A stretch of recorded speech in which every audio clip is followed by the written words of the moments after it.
बाढ़ प्रभावित इलाकों का जायजा लेने के लिए मंत्री पंकजा मुंडे 24 सितंबर को बीड़ जिले के दोंडराय क्षेत्र में पहुंची। विशेष बात यह रही कि पंकजा मुंडे ने खेतों की हालत को देखने के लिए बैलगाड़ी में बैठकर ही दौरा किया। उन्होंने गोदावरी पट्टा क्षेत्र में उन किसानों के खेतों का निरीक्षण किया जो बाढ़ से बुरी तरह प्रभावित हुए हैं। मीडिया से बातचीत में पंकजा मुंडे ने कहा, सरकार की ओर से हम कोशिश करेंगे कि किसानों को अधिकतम मदद दी जा सके। मी सकाळी 6 वाजल्यापासून दुष्काळाचीच पाहणी करते।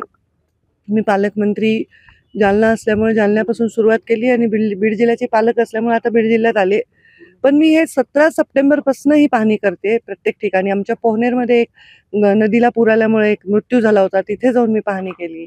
आमच्या ग्रामीण भागामध्ये पाहणी केली, पाटोद्यामध्ये काही ठिकाणी पाहणी केली आणि हे सगळे 8-9 दिवस पाहणी करून मुंबईला टच झाले तर कळलं की इथे इतका पाऊस झालेला आहे की अनेक गावं पाण्याखाली गेलेत। परत दुसऱ्या दिवशी दुपारी लगेच निघाले आणि आता इथे आलेली आहे। आपण माझ्या मागे बघताय ऊस ज्या पद्धतीने असा झोपलाय, म्हणजे ऊस हा असं पीक आहे की ते कितीही पाऊस पडला तरी त्याला काही होत नाही, उलट ते त्याच्यासाठी चांगलं आहे। पण नदीचा प्रवाह इतका होता, एवढा फोर्स होता की ते ऊस सुद्धा पूर्ण आडवा झालेला आहे आणि गावांना वेढा पडलाय, काही गावांमध्ये पाणी गेलंय, काही ठिकाणापर्यंत जाता येते, काही ठिकाणापर्यंत जाता येत नाहीये।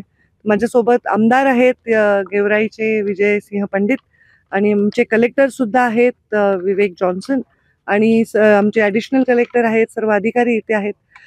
माझी कॅबिनेटमध्ये काल चर्चा झाली आणि मी त्याच्यात हेच विनंती केलेली आहे मुख्यमंत्री आणि उपमुख्यमंत्री दोनही की आपण 65 मिलीमीटरचं आपलं पर्जन्यमान आहे अतिवृष्टीसाठी, पण ते न धरता आपण पिकांचं नुकसान बघावं। काही ठिकाणी 65 ॲव्हरेजमध्ये येत नाहीये, पण पिकांचं प्रचंड नुकसान झालेलं आहे।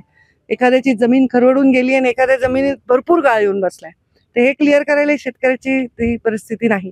तर या सगळ्या गोष्टींचे पंचनामे करून जास्तीत जास्त शेतकऱ्यांना दिलासा देण्याचा प्रयत्न लवकरात लवकर सरकार म्हणून आम्ही करू। शेतकऱ्याच्या मागे ठाम उभे राहू।